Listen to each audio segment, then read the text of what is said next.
जय माता दी भक्तों, आप सबको नवरात्रि की बहुत बहुत मुबारक।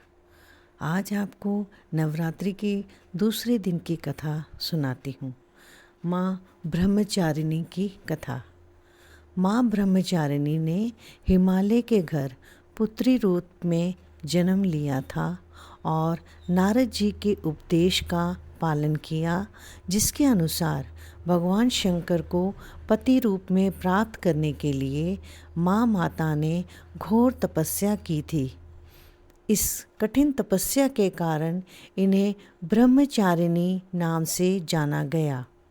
1000 वर्ष तक माँ ब्रह्मचारिणी ने सिर्फ फल फूल खाकर तपस्या की और 100 वर्षों तक केवल ज़मीन पर रहकर शाक पर निर्वाह किया। कुछ दिनों तक कठिन व्रत रखे और खुले आकाश के नीचे वर्षा और धूप के घोर कष्ट सहती रही।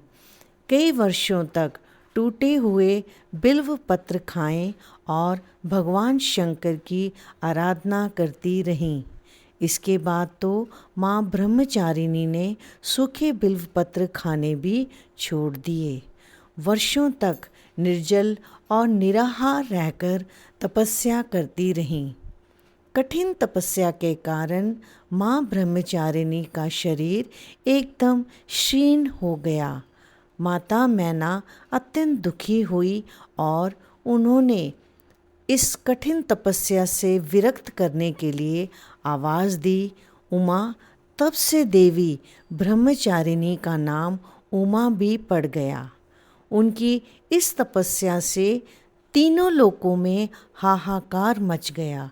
देवता, ऋषि, सिद्धगण, मुनि सभी देवी ब्रह्मचारिणी की इस तपस्या को अभूतपूर्व पुण्य कार्य बताते हुए उनकी सराहना करने लगे। माता की तपस्या को देखकर ब्रह्मा जी ने आकाशवाणी करते हुए कहा कि देवी, आज तक किसी ने भी इतनी कठोर तपस्या नहीं की होगी जैसे तुमने की है। तुम्हारे कार्यों का सराहना चारों ओर हो रही है। तुम्हारी मनोकामना ज़रूर पूरी होगी। जल्दी ही भगवान चंद्रमौली शिवजी तुम्हें पति रूप में प्राप्त अवश्य होंगे। अब तुम तपस्या से विरत होकर घर लौट जाओ। शीघ्र ही तुम्हारे पिता तुम्हें बुलाने आ रहे हैं।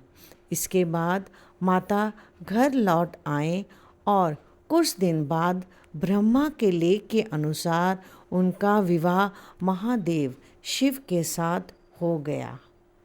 जय माता दी। माता रानी आप सबकी मनोकामनाएं पूरी करें।